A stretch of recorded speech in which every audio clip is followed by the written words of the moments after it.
ಪುರೋಹಿತ್ರೆ. ಹಾ ಹೇಳಿ ಸ್ವಾಮಿ. ಮುಹೂರ್ತ ಇಡ್ಸ್ಬೇಕಿತ್ತು, ಅದಕ್ಕೋಸ್ಕರ ಬಂದ್ವಿ. ನಡೀರಿ.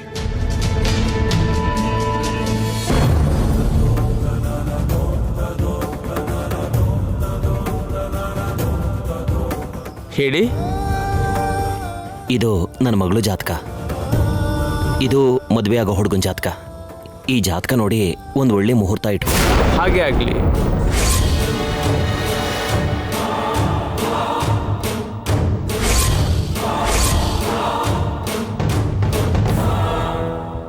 ನಿಜವಾಗ್ಲೂ ಇದು ನಿಮ್ಮ ಮಗಳು ಜಾತಕನ? ಸರಿಯಾಗಿದೆಯಾ ಇದು? ಹೌದು ಸ್ವಾಮಿ. ಜಾತಕದಲ್ಲಿ ಏನಾದ್ರೂ ತೊಂದರೆ ಇದೆಯಾ? ಜಾತಕದಲ್ಲಿ ದೋಷ ಏನೂ ಇಲ್ಲ, ಆದರೆ ಜಾತಕದ ಪ್ರಕಾರ ಈ ಹುಡುಗಿಗೆ ಈಗಾಗಲೇ ಮದುವೆ ಆಗಿರ್ಬೇಕಲ್ಲ.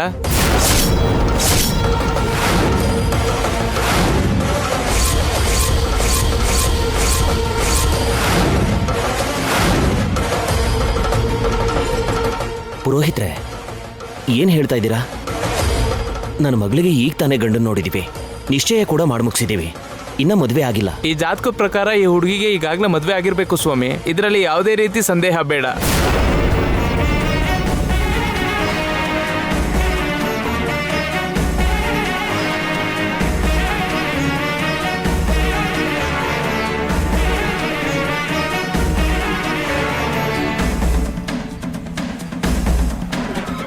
ಸ್ವಾಮಿ, ನೀವು ತಪ್ಪು ತಿಳ್ಕೊಂಡಿದ್ದೀರಾ ಅನ್ಸತ್ತೆ. ಇನ್ನೊಂದ್ಸಲ ಸರಿಯಾಗಿ ನೋಡಿ. ನಮ್ಮ ಮಗಳಿಗೆ ಇವಾಗ ಮದ್ವೆ ಮಾಡಕ್ ನೋಡ್ತಾ ಇದ್ದೀವಿ. ಅವಳಿಗೆ ಮದ್ವೆ ಆಗಿದೆ ಅಂದ್ರೆ ನಾವ್ಯಾಕೆ ಜಾತಕ ತರ್ತೀವಿ? ಅಮ್ಮ, ಈಗಿನ ಕಾಲದ ಮಕ್ಕಳನ್ನ ನಂಬಕ್ಕಾಗಲ್ಲ. ಈಗಷ್ಟೇ ಒಂದು ಜೋಡಿ ಬಂದಿದ್ರು, ತಂದೆ ತಾಯಿ ಗೊತ್ತಾಗ್ದಂಗೆ ಓಡೋಗಿ ಮದ್ವೆ ಆಗಿದ್ದಾರೆ. ಅಲ್ಲದೆ ದೇವ್ರ ಮೇಲೆ ಭಾರ ಹಾಕಿ ಕಂಕಣ ಕಟ್ಟಿ ಅಂತ ನನ್ನ ಕೈಯಲ್ಲೇ ಕಟ್ಟಿಸ್ಕೊಂಡು ಪ್ರದಕ್ಷಿಣೆ ಹಾಕ್ತಿದ್ದಾರೆ. ಅವ್ರನ್ನ ಬೇಕಾದ್ರೆ ತೋರಿಸ್ತೀನಿ ನಿಮಗೆ.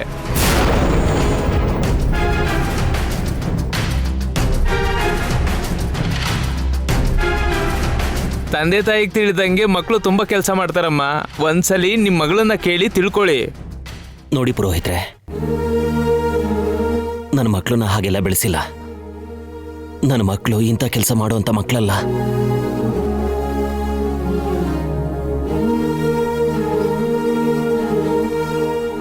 ಒಂದ್ ವೇಳೆ ಏನಾದರೂ ಅಂತ ಕೆಲಸ ಮಾಡಿದ್ರೆ ತಂದೆ ತಾಯಿಗಳಾದ ನಾವು ಜೀವಂತವಾಗಿರೋದಿಲ್ಲ ಅಂತ ನಮ್ಮ ಮಕ್ಳಿಗೆ ಚೆನ್ನಾಗಿ ಗೊತ್ತಿದೆ.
ಅಮ್ಮ, ಅಜ್ಜಿ ತಿಂದ್ಲಾ?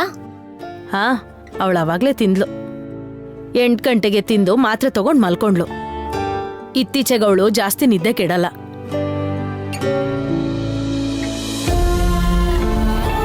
ಏನ್ ತಿನ್ನೋ ಹೊತ್ತಲ್ಲಿ ಯೋಚನೆ ಮಾಡ್ತಿದ್ದೀರಾ ರೀ? ತಿನ್ನಿ. ಬೇಡ ಪಲ್ಲವಿ,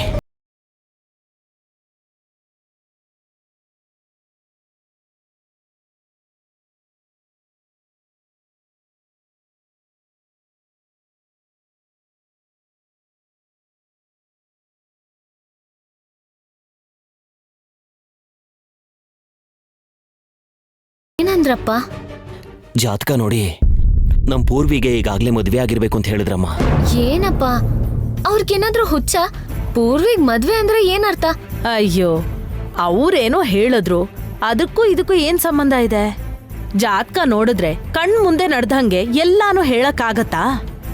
ಅದು ಅಲ್ದೆ ಇವಳಿಗೆ ಮದ್ವೆ ಯೋಗ ಕೂಡ್ ಬಂದಿದೆ. ಒಬ್ರಿಗೆ 4 ಮುಹೂರ್ತ ಇರುತ್ತೆ, ಅದ್ರಲ್ಲಿ 1 ಮುಹೂರ್ತ ಆಗಿರ್ಬೋದು. ಅದಕ್ಕೆ ಅವರು ತಪ್ಪು ತಿಳ್ಕೊಂಡಿರ್ಬೋದು.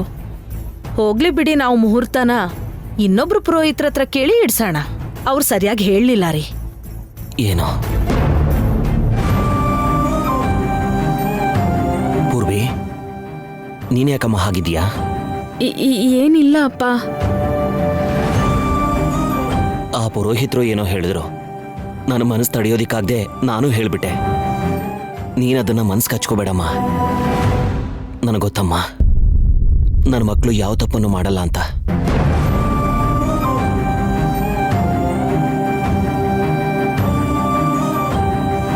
ನೀವು ನನ್ನಿಂದ ಏನು ಮುಚ್ಚಿಡಲ್ಲ. ನನ್ನ ಮಕ್ಕಳು ಬಂಗಾರ ಇದ್ದಂಗೆ. ನೀವು ಬಿಟ್ಬಿಡಿ. ಮಕ್ಕಳು ತಿನ್ನೋ ಸಮಯಕ್ಕೆ ಸುಮ್ಮನೆ ಅಳಿಸ್ತೀರಾ.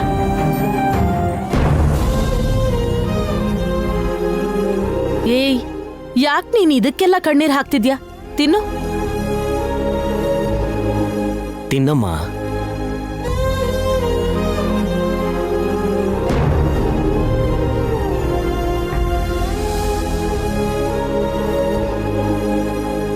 ಏ ಗೀತಾ, ಅಮ್ಮ, ಈ ಹೊಸ ಉಂಗ್ರ ಎಲ್ಲಿಂದ ಬಂತು? ಆ, ಆ, ಅಮ್ಮ ಅದು ನಿನ್ನೇ ಕೇಳ್ತಿರೋದು, ಈ ಉಂಗ್ರ ಎಲ್ಲಿಂದ ಸಿಕ್ತು? ಆ, ಅದೇ ನಾನು ಹೇಳಕ್ ಬಂದ್ರೆ ನೀನ್ ಹೇಳಕ್ಕೆ ಬಿಡ್ತಿಲ್ಲ. ಇದು ಮಾಳವಿಕಾ ಅಕ್ಕ ಗಿಫ್ಟ್ ಕೊಟ್ಟಿದ್ದು. ಮಾಳವಿಕಾ ನಿನ್ಗೆ ಯಾಕೆ ಕೊಟ್ಲು? ಅಯ್ಯೋ, ಗಿಫ್ಟ್ ಆಗಿ ಕೊಟ್ಟಿದ್ದಾರೆ, ಅದಕ್ಕೆ ಏನ್ ಮಾಡ್ಲಿ? ಅದೇ ಯಾವ ಕೆಲ್ಸಕ್ಕೆ ಗಿಫ್ಟ್ ಆಗಿ ಕೊಟ್ಲು ಅಂತ. ನಿನ್ ಹುಟ್ಟುಹಬ್ಬನೂ ಇಲ್ಲ, ಏನೂ ಇಲ್ಲ, ಮತ್ತ್ಯಾಕೆ ಗಿಫ್ಟ್ ಆಗಿ ಕೊಟ್ಲು? ಅಮ್ಮ, ಅಂದ್ರೆ ನಾನು ಹೋದ್ಮೇಲೆ ಕೆಲಸ ಎಲ್ಲ ಚೆನ್ನಾಗಿ ನಡೀತಿದೆ ಅಲ್ಲ, ಅದಕ್ಕೆ ಅವ್ರಿಗೆ ತುಂಬಾ ಖುಷಿಯಾಗಿ ಈ ರಿಂಗ್ನ ಗಿಫ್ಟ್ ಆಗಿ ಕೊಟ್ರು. ನೋಡು, ಯಾವುದೋ ಚಿಕ್ಕ ಪುಟ್ಟ ಗಿಫ್ಟ್ ತಗೊಳ್ಳೋದು ಬೇರೆ, ಇಂಥ ಬೆಲೆ ಬಾಳೋ ಗಿಫ್ಟ್ ತಗೊಳ್ಳೋದು ಬೇರೆ. ಇದು ತಪ್ಪು. ಯಾಕೆ ಹೀಗ್ ಮಾಡ್ದೆ? ನಾನೇನ್ ಮಾಡ್ಲಮ್ಮ, ಅವರು ಬಲವಂತ ಮಾಡಿ ಕೊಟ್ಟಿದ್ದಕ್ಕೆ. ನೋಡಮ್ಮ ಗೀತಾ, ಯಾರಾದ್ರೂ ನಮ್ಗೆ ಉಡುಗೊರೆ ಕೊಟ್ರೆ ತಿರುಗಿ ಮತ್ತೆ ನಾವು ಅವ್ರಿಗೆ ಅದೇ ಥರದ್ದು ಯಾವುದೋ ಒಂದು ಸಂದರ್ಭದಲ್ಲಿ ನಾವು ಕೂಡ ಅವ್ರಿಗೆ ಏನೋ ಒಂದು ಉಡುಗೊರೆ ಕೊಡ್ಬೇಕಾಗತ್ತಮ್ಮ. ನಮ್ಗೆ ಹಾಗೆ ಕೊಡಕ್ಕಾಗಿಲ್ಲ ಅಂದಮೇಲೆ ಯಾರ ಹತ್ರನೂ ಉಡುಗೊರೆನ ಈಸ್ಕೊಳ್ದೇ ಇರೋದೇ ಒಳ್ಳೇದಮ್ಮ. ನಾನ್ ಬೇಡ ಅಂದೆ ಅಪ್ಪ, ಆದ್ರೆ ಅಕ್ಕನೇ ಬಲವಂತ ಮಾಡಿದ್ಲು, ಅದಕ್ಕೆ ಇಸ್ಕೊಂಡ್ಬಿಟ್ಟೆ. ಸರಿ, ಇದನ್ನ ಯಾವುದೋ ಒಂದು ಸಂದರ್ಭದಲ್ಲಿ ವಾಪಸ್ ಕೊಟ್ಬಿಡು.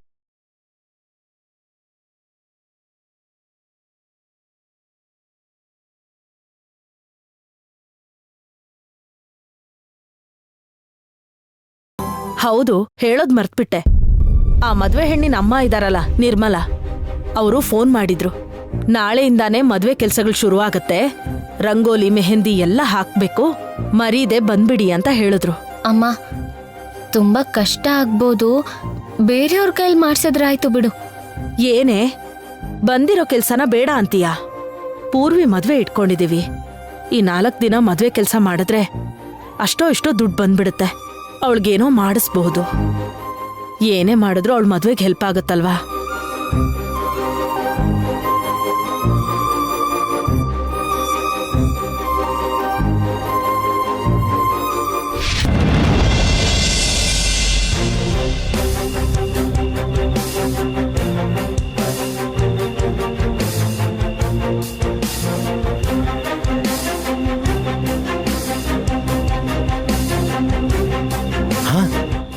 ಅಮ್ಮ ಗೌತಮಿ, ಮಾವ ಏನ್ ಮಾವ ಇಷ್ಟು ಲೇಟಾಗಿ ಬರ್ತಿದ್ಯಾ? ನಿನಗೋಸ್ಕರನೇ ಕಾಯ್ತಿದ್ದೆ. ಅಯ್ಯಯ್ಯೋ ಸಾರಿ ನಮ್ಮ ಕೆಲಸ ಇತ್ತಲ್ಲ, ಎಲ್ಲ ಮುಗಿಸ್ಕೊಂಡು ಬರೋಷ್ಟರಲ್ಲಿ ಇಷ್ಟು ಟೈಮ್ ಆಗೋಯ್ತು ನೋಡು. ನನ್ನ ಸೋದರ ಸೊಸೆ ಮದುವೆಗೆ ನಾನು 4 ದಿನ ಮೊದಲೇ ಬರಬೇಕು, ಆದ್ರೆ ಏನು ಮಾಡೋದು, ಆಗಲಿಲ್ಲ. ನಿನ್ನ ತಾಯಿ ಕೆಲಸನೆಲ್ಲ ನಾನೇ ನೋಡ್ಕೋಬೇಕಲ್ವಾ. ಇಲ್ಲಿ ನೋಡು, ನಿನ್ನ ಮದುವೆ ಅಂತ ಹೇಳಿ ನಿಮ್ಮಮ್ಮ ರಿಯಲ್ ಎಸ್ಟೇಟ್ ಕೆಲಸನೇ ಮರ್ತು ಬಿಟ್ಟಿದ್ದಾಳೆ. ಮತ್ತೆ ಆ ಕೆಲಸನೆಲ್ಲ ಮಾಡ್ಬೇಕಲ್ವಾ? ಇನ್ಯಾರು ಮಾಡ್ತಾರೆ? ನಾನೇ ನೋಡ್ಕೋಬೇಕಲ್ವಾ? ಆ ಕೆಲ್ಸಕ್ಕಿಂತ ನೀವ್ ಹೆಚ್ಚಾಗಿ ನನ್ ಮದ್ವೆ ಬಗ್ಗೆ ಯೋಚಿಸ್ಬಿಟ್ಟು ಇಲ್ಲಿಗ್ ಬರ್ಬೇಕಾಗಿತ್ತು. ಅಯ್ಯೋ ನೋಡು, ನಿನ್ನ ಮದುವೆನ ಹೇಗ್ ಮಾಡ್ತೀನಿ ಅಂತ. ಅದ್ ಹಾಗಲ್ಲ ಮಾವ, ಸ್ವಲ್ಪ ಪ್ರಾಬ್ಲಮ್ ಆಗಿದೆ. ಏನು? ಈಗ ನನ್ ಮದ್ವೆ ಮಾಡ್ಕೋತಿದ್ದೀನಲ್ಲ, ಆ ಹುಡ್ಗ ಏನು ಅವನ್ ತೊಂದರೆ ಕೊಡ್ತಾ ಇದ್ದಾನಾ? ಹೇಳು, ಕೈ ಕಾಲ್ ಮುರಿದಾಕ್ಬಿಡ್ತೀನಿ. ಅಯ್ಯೋ ಅದ್ ಹಾಗಲ್ಲ ಮಾವ. ಮತ್ತೇನಮ್ಮ, ಏನೇ ಇದ್ರು ಹೇಳು. ನೀನು ನನ್ನ ಪ್ರೀತಿ ಸೋದರ ಸೊಸೆಯಮ್ಮ. ಚಿಕ್ಕ ವಯಸ್ಸಿಂದ ನಿನ್ನನ್ನು ಈ ಭುಜದ ಮೇಲೆ ಆಡಿಸಿದ್ದೀನಮ್ಮ. ನೀನು ಏನು ಬೇಕಂದ್ರೂ ಅದನ್ನು ತಂದು ಕೊಟ್ಟಿದ್ದೀನಿ. ನೀನು ಹೇಳಿದ್ದನ್ನೆಲ್ಲ ನಾನು ಮಾಡಿದ್ದೀನಿ. ಈಗ ನಾನು ಮಾಡದೇ ಇರ್ತೀನ? ನಿನ್ನ ಸಂತೋಷಕ್ಕೋಸ್ಕರ 10 ಜನರು ತಲೆ ಬೇಕಾದ್ರೆ ತೆಗಿತೀನಿ ನಾನು. ಹೇಳು, ಏನು ಮಾಡಬೇಕು? ನಿಮಗ್ ಯಾವ ವಿಷಯನೂ ಗೊತ್ತಿಲ್ದಿರೋದ್ರಿಂದ ನೀವೇನೇನೋ ಮಾತಾಡ್ತಾ ಇದ್ದೀರಾ. ಹೇಳದನ್ ಕೇಳಿ. ಇವಾಗ ಈ ಮದ್ವೆನ ಮಾಡಿ ಮುಗ್ಸೋ ಜವಾಬ್ದಾರಿ ನಿನ್ ಮೇಲಿದೆ. ಅಷ್ಟಕ್ಕೂ ವಿಷಯ ಏನಮ್ಮ? ಅಂತ ಪ್ರಾಬ್ಲಮ್ ಏನೀಗ? ಅದೇನಂದ್ರೆ ನನ್ ಮದ್ವೆ ಆಗ್ತಿದ್ದೇನಲ್ಲ, ಆ ಹುಡ್ಗ ಇನ್ನೊಬ್ಬ ಹುಡ್ಗಿನ ಲವ್ ಮಾಡ್ತಿದ್ದಾನೆ. ಅಯ್ಯೋ ಅವನು ಇನ್ನೊಬ್ಬ ಹುಡುಗಿನ ಲವ್ ಮಾಡ್ತಾ ಇದ್ರೆ ನಿನ್ನನ್ನು ಮದುವೆ ಆಗೋದಕ್ಕೆ ಹೇಗೆ ಒಪ್ಕೊಂಡ ಅವನು? ಅಲ್ಲ, ನೀನ್ ಹೇಗೆ ಒಪ್ಕೊಂಡೆ? ಅಲ್ಲ, ಅಂಥವನನ್ನ ನೀನ್ ಮದುವೆ ಆಗೋದಕ್ಕೆ? ಮಾವ, ಗೋವಿಂದನ್ ಬಗ್ಗೆ ಮಾತಾಡಿದ್ರೆ ಚೆನ್ನಾಗಿರಲ್ಲ ನೋಡ್ತೀರಿ. ಅಯ್ಯಯ್ಯೋ, ಅವನು ಇನ್ನೊಬ್ಬಳನ್ನ ಪ್ರೀತಿಸ್ತಾರೆ ಅಂತ ಅವನನ್ನ ಬೈದ್ರೆ ನೀನೇನಮ್ಮ ನನ್ನನ್ನು ಬೈತಾ ಇದೀಯಾ? ಹೌದು, ಗೋವಿಂದ ಅಂದ್ರೆ ನನಗ್ ತುಂಬಾನೇ ಇಷ್ಟ. ಅವನೇ ನನ್ ಫಸ್ಟ್ ಲವ್. ಚಿಕ್ಕ ವಯಸ್ಸಿನಿಂದ ಇಷ್ಟು ಇಷ್ಟಪಟ್ಟಿದ್ದೀನಿ ಗೊತ್ತಾ? ಮಧ್ಯದಲ್ಲೆಲ್ಲೋ ಮಿಸ್ ಆಗ್ಬಿಟ್ಟಿದ್ದ, ಆದ್ರೂ ನಾನು ಅವನ್ನ ಮರ್ತಿರ್ಲಿಲ್ಲ. ಕೋಇನ್ಸಿಡೆಂಟ್ಲಿ ಅವ್ನ ಪ್ರೊಫೈಲ್ ನಮ್ಮ ಮನೆಗ್ ಬಂದಿದ್ ನೋಡಿ ಚಿಕ್ಕ ವಯಸ್ಸಲ್ಲೇ ನನಗೆ ಅವನ ಮೇಲೆ ಇದ್ದಿದ್ ಪ್ರೀತಿ ಎಲ್ಲ ಇನ್ನೂ ಜಾಸ್ತಿ ಆಗೋಯ್ತು ಮಾವ. ಅದಕ್ಕೆ ಅವನ್ನೇ ಮದ್ವೆ ಆಗ್ಬೇಕು ಅನ್ಕೊಂಡೆ. ಅಯ್ಯಯ್ಯೋ, ಇನ್ನೊಂದು ಹುಡುಗಿನ ಪ್ರೀತಿಸ್ತೀನಿ ಅನ್ನೋ ವಿಷಯನ ಮದುವೆಗೆ ಮುಂಚೆನೇ ಹೇಳ್ದ್ನಾ? ಆಯ್ತು, ಅವನು ಪ್ರೀತಿಸ್ತಿದ್ದಾನೆ. ಈಗ ಆ ಹುಡುಗಿ ಕತೆ ಏನು? ಅದೇ ನಾನು ಹೇಳ್ತಿರೋದು. ಗೋವಿಂದ್ ಒಬ್ಳು ಹುಡುಗಿನ ಲವ್ ಮಾಡ್ತಿದ್ದಾನೆ ಅಂತ ಗೊತ್ತಾದ್ಮೇಲೂ ನಾನು ಗೋವಿಂದನ್ ಮದ್ವೆ ಆಗೋದಕ್ಕೆ ರೆಡಿ ಆಗ್ಬಿಟ್ಟೆ. ಆ ಟೈಮಲ್ಲಿ ಆಕ್ಚುಲಿ ಆ ಹುಡುಗಿ ಒಂದು ಲವ್ನ ಒಪ್ಕೊಂಡಿರ್ಲಿಲ್ಲ. ನಾನು ಸ್ಮಾರ್ಟ್ ಆಗಿ ಗೋವಿಂದ್ಗೆ ಸಪೋರ್ಟ್ ಮಾಡ್ತೀನಿ ಅಂತ ಹೇಳಿ ಹೆಸರಿಗಿದು ಎಂಗೇಜ್ಮೆಂಟ್ ಅಂತ ನಂಬಿಸಿ ಅವನ ಜೊತೆ ಎಂಗೇಜ್ಮೆಂಟ್ ಮಾಡ್ಕೊಂಡ್ಬಿಟ್ಟೆ. ಎಂಗೇಜ್ಮೆಂಟ್ ಆಗಿದ ತಕ್ಷಣ ಆ ಹುಡುಗಿ ಒಂದು ಲವ್ನ ಸರಿ ಅಂತ ಒಪ್ಕೊಂಡ್ಬಿಟ್ಲಂತೆ. ಅವಳಿಗೆ ಬುದ್ಧಿ ಅನ್ನೋದಿಲ್ವಾ? ನಿಮ್ಮಿಬ್ಬರಿಗೂ ಎಂಗೇಜ್ಮೆಂಟ್ ಆದಮೇಲೆ ಪ್ರೀತಿ ಅಂತ ಹೇಗೆ ಹೇಳ್ತಾಳೆ? ಅದು ನನ್ನಿಂದಾನೇ ಆಗಿದ್ದು ಬಿಡಿ. ನಾನು ಸುಮ್ಮನೆ ಅವ್ರ ಪ್ರೀತಿಗೆ ಸಪೋರ್ಟ್ ಮಾಡ್ತೀನಿ ಅಂತ ಮಾತಿ ಹೇಳ್ಬಿಟ್ಟೆ. ಅವಳು ಯಾರು ಅಂತಾನೂ ಗೊತ್ತಿಲ್ಲ, ಎಲ್ಲಿರ್ತಾಳೆ ಅಂತಾನೂ ಗೊತ್ತೇ ಇರ್ಲಿಲ್ಲ. ನಮ್ ತಂಟೆಗೂ ಬರಲ್ಲ ಅಂತ ಅನ್ಕೊಂಡಿದ್ದೆ. ಈ ತರ ಟ್ವಿಸ್ಟ್ ಬರುತ್ತೆ ಅಂತ ನನಗೇನ್ ಗೊತ್ತಿತ್ತು? ಈಗ ಏನಂತೀಯ? ಆ ಹುಡುಗಿ ಪ್ರಾಬ್ಲಮಾ? ಆ ಹುಡುಗಿನೇ ಇಲ್ದರಂಗ್ ಮಾಡೋಣ ಅಂತೀಯಾ? ಬಾ, ಹಾಗಲ್ಲ ಮಾವ. ನೀನ್ ಇರ್ವೆಲ್ ಆಗೋ ಕೆಲ್ಸನ ಆನೆವರೆಗೂ ತಗೊಂಡ್ ಬರ್ಬೇಡ. ಆದ್ರೆ ತುಂಬಾನೇ ಹುಷಾರಾಗಿ ಡೀಲ್ ಮಾಡ್ಬೇಕು. ಸರಿ, ಈಗೇನು? ಆ ಹುಡುಗಿ ಏನಂತಾಳೆ? ನಾನೇ ಸುಮ್ನೆ ಇರೋದನ್ ಬಿಟ್ಟು ಹೋಗಿ ಅವಳಿಗೆ ಚಾಲೆಂಜ್ ಮಾಡ್ಬಿಟ್ಟೆ. ಈ ಕತೆ ನನಗೆ ದೊಡ್ಡ ತಲೆನೋವಾಗ್ಬಿಟ್ಟಿದೆ. ನಾನ್ ಗೋವಿಂದ್ ಜೊತೆ ಹಸೆ ಮಣೆ ಮೇಲೆ ಕುತ್ಕೊಂಡು ತಾಳಿ ಕಟ್ಟೋಂತ ಟೈಮಿಗೆ ಆ ಹಸೆ ಮಣೆಯಿಂದ ಎದ್ಬಿಡ್ತೀನಿ. ಈ ಮದ್ವೆ ನನಗೆ ಇಷ್ಟ ಇಲ್ಲ ಅಂತ ಹೇಳ್ಬಿಡ್ತೀನಿ. ಅವಾಗ ನೀನ್ ಆ ಹುಡುಗಿ ಕುತ್ಕೆ ತಾಳಿ ಕಟ್ಬೋದು ಅಂತ ಅವ್ರಿಬ್ರನ್ನ ನಂಬಿಸೋದಕ್ಕೆ ನಾನ್ ಸುಳ್ಳು ಹೇಳ್ದೆ. ನಾನ್ ಹೇಳಿದ ಸುಳ್ಳನ್ನ ಅವ್ನ್ ಇಷ್ಟ ಪಡ್ತಿರೋಂತ ಹುಡುಗಿಗೆ ಹೋಗಿ ಹೇಳಿ ಸಾಧ್ಯ ಆದ್ರೆ ಈ ಮದ್ವೆ ನಿಲ್ಸು ಅಂತ ಚಾಲೆಂಜ್ ಮಾಡ್ಬಿಟ್ಟೆ. ನಿನಗೆ ಏನಾದ್ರೂ ಹುಚ್ಚ? ಹೀಗೆಲ್ಲ ಯಾಕೆ ಮಾಡಿದೆ? ಇನ್ನೇನ್ ಮಾಡೋದ್ ಮಾವ, ಅವಳನ್ನ ನೋಡ್ತಿದ್ರೆ ಕೆಟ್ಟ ಕೋಪ ಬರುತ್ತೆ. ಗೋವಿಂದಂಗೆ ಆ ಹುಡುಗಿ ಅಂದ್ರೆ ಹುಚ್ಚು ಪ್ರೀತಿ. ಅವಳಷ್ಟು ಖುಷಿಯಾಗಿರೋದನ್ನ ನನಗ್ ಸಹಿಸೋಕಾಗ್ತಿಲ್ಲ. ಅವಳಿಗೆ ಹೇಗಾದ್ರೂ ಮಾಡಿ ಉರಿಸ್ಬೇಕು ಅಂತ ನನ್ ಮನ್ಸಲ್ಲಿ ಏನೇನಿತ್ತೋ ಅದನ್ನೆಲ್ಲ ಹೇಳ್ಬಿಟ್ಟೆ. ಚೆನ್ನಾಗಿ ಮಾಡಿದ್ಯಾ. ಸೈಲೆಂಟಾಗಿ ನೀನು ಮದುವೆ ಆಗಿ ಆಮೇಲೆ ಅವಳ ವಿಷಯನ ನೋಡ್ಕೋಬೋದಾಗಿತ್ತು ತಾನೆ. ಅವಳ ಮೇಲಿದ್ದ ಕೋಪಕ್ಕೆ ಹೀಗೆಲ್ಲ ಹೇಳ್ಬಿಡ್ತಾರಾ? ಸರಿ ಮಾವ, ಅದೆಲ್ಲ ಇವಾಗ ಆಗೋಗಿದೆ. ಇವಾಗ ಏನ್ ಮಾಡೋದು ಹೇಳು? ಈಗ ಏನ್ ಮಾಡ್ಬೇಕು ಅಂತ ನೀನೇ ಹೇಳ್ಬೇಕು. ಆ ಹುಡುಗಿ ಹೇಗಾದ್ರೂ ಮಾಡಿ ಈ ಮದ್ವೆನ ನಿಲ್ಲಿಸ್ಬಿಟ್ಟು ಗೋವಿಂದನ ಮದ್ವೆ ಆಗೋದಕ್ಕೆ ಟ್ರೈ ಮಾಡ್ತಾಳೆ. ನೀನ ಹುಡುಗಿ ಮೇಲೆ ಯಾವಾಗ್ಲೂ ಒಂದ್ ಕಣ್ಣಿಟ್ಟು ಗಮನಿಸ್ತಾ ಇರ್ಬೇಕು. ಸರಿ ಅಮ್ಮ, ಆ ಹುಡುಗಿ ಯಾರಂತ ತೋರಿಸು, ನಾನು ನೋಡ್ಕೋತೀನಿ ಅವಳನ್ನ. ಥ್ಯಾಂಕ್ ಯು ಮಾವ. ನೀವಿದ್ದೀರಾ ಅನ್ನೋ ಧೈರ್ಯದ ಮೇಲೆ ನಾನು ಧೈರ್ಯವಾಗಿರ್ತೀನಿ. ನೀನು ಧೈರ್ಯವಾಗಿರು ಮಗಳೇ. ನಿನ್ನ ಮದುವೆ ಗೋವಿಂದನ ಜೊತೆನೇ ನಡೆಯುತ್ತೆ.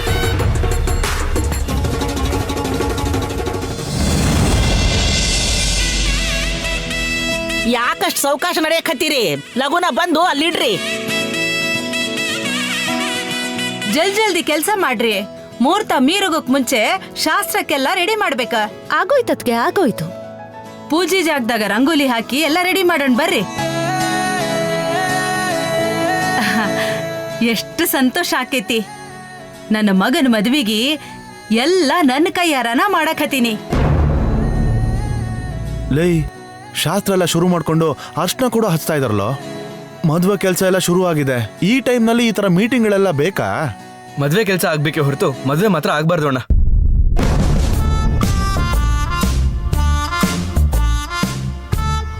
ಲೇ ನೀನ್ ಮದುವೆ ಬಗ್ಗೆ ಪ್ಲಾನ್ ಮಾಡಿದ್ದೆ ಬೇರೆ, ಇವಾಗೇನೋ ಮತ್ತೇನೋ ಹೊಸದಾಗಿ ಹೇಳ್ತಿದ್ಯಾ? ಹಂಗಲ್ಲ ಕಣೋ, ನನಗೆ ಈ ಮದ್ವೆ ಹಸೆ ಮಾಡೋ ತನಕ ಹೋಗೋದು ಒಂಚೂರು ಇಷ್ಟ ಇಲ್ಲ. ಅದಕ್ಕೆ ಮುಂಚೆನೇ ಈ ಮದ್ವೆ ನಿಲ್ಲಿಸ್ಬೇಕು. ಅಯ್ಯೋ ಕಳ್ಳನ್ ಮಕ್ಕಳ, ಏನ್ರೋ ಮದುವೆ ನಿಲ್ಸೋದಕ್ಕೆ ಪ್ಲಾನ್ ಮಾಡ್ತಾ ಇದ್ದೀರಾ? ಲೈ ನಮಗ್ ಟೆನ್ಷನ್ ಕೊಡ್ಬೇಡ್ವೋ. ನೀನ್ ಏನ್ ಅನ್ಕೊಂಡಿದ್ಯೋ ಮೊದ್ಲು ಅದನ್ನ ಹೇಳು. ಏನೂ ಇಲ್ಲ ಅಣ್ಣ, ಅಮ್ಮನ್ಗೆ ಹಠ ಜಾಸ್ತಿನೇ ಆದ್ರೂ ನನ್ನ ಮೇಲೆ ಪ್ರೀತಿನೂ ಜಾಸ್ತಿನೇ ಅಲ್ವಾ. ನನ್ನ ಪ್ರಾಣಕ್ಕೆ ಏನಾದ್ರೂ ಆಗತ್ತೆ ಅನ್ನೋ ಡೌಟ್ ಅವ್ರಿಗೆ ಬಂದ್ರೆ ಖಂಡಿತವಾಗ್ಲೂ ಅಮ್ಮ ಮದುವೆ ನಿಲ್ಲಿಸ್ತಾರೆ. ಲೈ ಅದಕ್ಕೆ ನೀನೇನ್ ಮಾಡ್ತೀಯೋ ಈಗ? ನೀನ್ ಸತ್ತೋಗ್ತೀಯಾ ಅಂತ ಅಮ್ಮನ ಬೆದರ್ಸ್ತೀಯಾ? ನೀನ್ ಬೆದರ್ಸ್ದೆ ಅನ್ಕೋ, ನಾನು ಸತ್ತೋಗ್ತೀನಿ ಅಂತ ಅಮ್ಮನೂ ಹೆದರ್ಸ್ತಾರೆ. ಆಗೇನ್ ಮಾಡ್ತೀಯಾ? ಹಂಗಲ್ಲ ಅಣ್ಣ. ಮತ್ತೆ ಇವಾಗ ಮದ್ವೆ ಕೆಲಸ ಶುರು ಮಾಡ್ತಿದ್ದಾರೆ ಅಲ್ವಾ, ಈ ಮದ್ವೆಯಿಂದ ನನ್ನ ಪ್ರಾಣಕ್ಕೇನೋ ಕುತ್ತಿದೆ ಅಂತ ಅಮ್ಮ ನಂಬಬೇಕು. ಆ ಥರ ನಂಬೋ ಥರ ಮಾಡಿದ್ವಿ ಅನ್ಕೋ, ಇದು ದೊಡ್ಡ ಅಪಶಕುನ, ನನ್ನ ಮಗನ ಪ್ರಾಣಕ್ಕೆ ಅಪಾಯ ಇದೆ ಅಂತ ಹೇಳಿ ಅಮ್ಮ ಹೆದರ್ಕೊಂಡು ಅವಾಗ ಮದ್ವೆನ ಕ್ಯಾನ್ಸಲ್ ಮಾಡ್ತಾರೆ. ಅಪ್ಪ ಸ್ವಾಮಿ, ನಿನ್ಗೆ ಪ್ರಾಣಾಪಾಯ ಅಂದ್ರೆ ಏನು? ಅಬ್ಬಾ ಕನ್ಫ್ಯೂಸ್ ಮಾಡ್ತಾ ಇದ್ಯಾ? ಏನ್ ನಿನ್ ಪ್ರಾಬ್ಲಮ್? ಏನಿಲ್ಲ ಅಣ್ಣ, ಇವಾಗ ಅಲ್ಲಿ ಕೋಲ್ ಕಟ್ತಾ ಇದಾರೆ ಅಲ್ವಾ, ಹಾ ಇವಾಗ ಅವರು ಪೂಜೆಗೆ ರೆಡಿ ಮಾಡ್ತಾ ಇದ್ದಾರೆ. ಆಮೇಲೆ ಅರ್ಶನ ಹಚ್ತಾರೆ. ಹೌದು, ಅದಕ್ಕೇನೀಗ? ಇವಾಗ ಕೋಲಿಗೆ ಅರ್ಶನ ಹಚ್ಚಬೇಕಾದ್ರೆ ಅಲ್ಲಿ ನನ್ನ ಕೂರಿಸಿ ನನ್ನ ಕೈಲಿ ಪೂಜೆಗಳನ್ನ ಮಾಡಿಸ್ತಾರೆ ಅಲ್ವಾ. ನನ್ನನ್ನು ನಿಲ್ಸಿ ಕಂಕಣ ಕಟ್ತಾರೆ. ಕಂಕಣ ಕಟ್ಟಿದಾದ್ಮೇಲೆ ಅರ್ಶನ ಕುಟ್ಟಕ್ ಬರ್ತಾರೆ. ಅವರು ಕೋಲನ್ನು ಕಟ್ಬಿಟ್ಟು ಅರ್ಶನ ಕುಟ್ಟಕ್ಕೆ ಆ ಕಡೆ ತಿರುಗಿದ ತಕ್ಷಣ ಆ ಕೋಲ್ ಬಂದು ಡಮಾರದ ನನ್ನ ತಲೆ ಮೇಲೆ ಬಿದ್ದೋಗ್ಬಿಡುತ್ತೆ. ತಲೆ ಒಡೆದು ಹೋಗತ್ತೆ, ರಕ್ತ ಆಚೆ ಬರುತ್ತೆ. ಅವಾಗ ತಕ್ಷಣ ನೀವಿಬ್ರು ಅಯ್ಯೋ ಅಯ್ಯೋ ಅಯ್ಯೋ ಅಯ್ಯೋ, ಕೋಲನ್ನು ಕಟ್ಟಿದ ತಕ್ಷಣ ಮದುಮಗನ್ ಪ್ರಾಣಕ್ಕೆ ಅಪಾಯ ಆಯ್ತು, ಈ ಮುಹೂರ್ತ ಚೆನ್ನಾಗಿಲ್ಲ, ಅಪಶಕುನ ಅಂತ ಹೇಳಿ ನಾನಾ ರಾಧ ಅಂತ ಮಾಡ್ತೀರಾ. ಅದರಿಂದ ಅಮ್ಮ ಭಯ ಪಟ್ಕೊಂಡು ಶುರುನಲ್ಲೇ ಈ ತರ ಆಯ್ತಲ್ಲ ನನ್ನ ಮಗನ್ಗೆ ಏನಾಗುತ್ತೋ ಏನೋ ಅನ್ನೋ ಭಯದಲ್ಲಿ ಮದುವೆನ ಮುಂದಕ್ಕೆ ಹಾಕ್ತಾರೆ ಅಥವಾ ಕ್ಯಾನ್ಸಲ್ ಮಾಡ್ಬಿಡ್ತಾರೆ. ಅಯ್ಯೋ ನಿನ್ನ. ಲೈ ನೀನ್ ಇಷ್ಟು ದೊಡ್ಡ ರಿಸ್ಕ್ ತಗೊಳ್ತೀಯನೋ? ಇದೆಲ್ಲ ಬೇಡ ಕಣೋ. ಆದ್ರೂ ಸಿಕ್ಸಿರೋ ಅಂತ ಕೋಲು ನಿನ್ ಮೇಲೆ ಹೇಗೋ ಬೀಳುತ್ತೆ?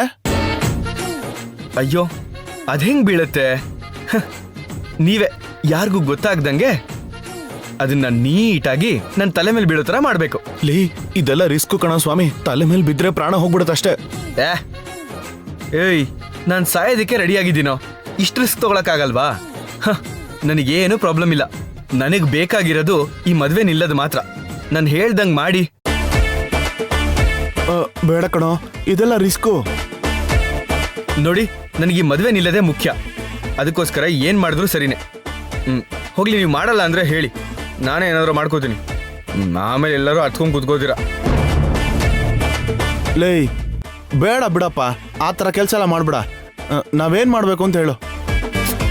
ಹೇಳ್ದೆ ಅಲ್ವಾ ಅಣ್ಣ, ಕೋಲನ್ನ ಕಟ್ಟಿದ ತಕ್ಷಣ ಹೆಣ್ಮಕ್ಳೆಲ್ಲ ಅರ್ಶನ ಕುಟ್ಟೋದಕ್ಕೆ ಆ ಕಡೆ ತಿರುಗಿದ ತಕ್ಷಣ ನನ್ನ ತಲೆಗೆ ಹೊಡೆದು ಬಿಡಿ. ಸರಿ ಲೇ ಬಾಲಾಜಿ, ನೀನ್ ಬಾರಪ್ಪ ನನ್ನ ಜೊತೆ. ಇವನೇನೇನೋ ಹೇಳ್ತಾ ಇದ್ದಾನೆ, ಟೆನ್ಷನ್ಗೆ ಬೆವ್ತೋಗ್ತಾ ಇದ್ದೀನಿ. ನಡಿ ಬಾ.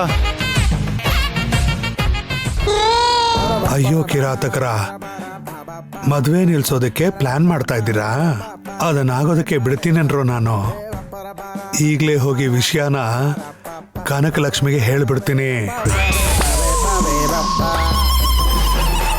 ಎಲ್ಲ ಬಾಮೈದ ಏಕದಂತ, ನನ್ನ ಮಗ ಏನೋ ಪ್ಲಾನ್ ಮಾಡ್ತಿದ್ರೆ ಅದನ್ನ ಹಾಳು ಮಾಡೋದಕ್ಕೆ ನೋಡ್ತಾ ಇದೀಯಾ? ನಾನು ಬಿಟ್ಬಿಡ್ತೀನಾ? ನಿನ್ನ ಕನಕಲಕ್ಷ್ಮಿಗೆ ಅದು ಹೆಂಗೆ ಹೇಳ್ತೀಯೋ ನೋಡ್ತೀನಿ.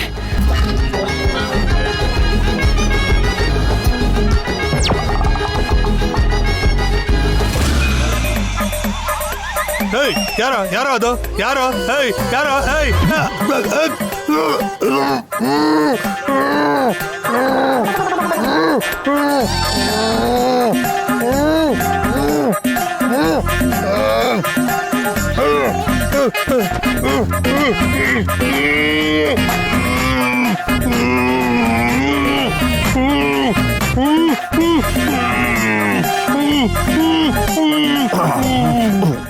ಅರೆ ಇವನು ಹಿಂಗೆ ಬಿಟ್ಬಿಟ್ರೆ ತಪ್ಪಿಸ್ಕೊಂಡು ಓಡೋಗ್ಬಿಡ್ತಾನೆ.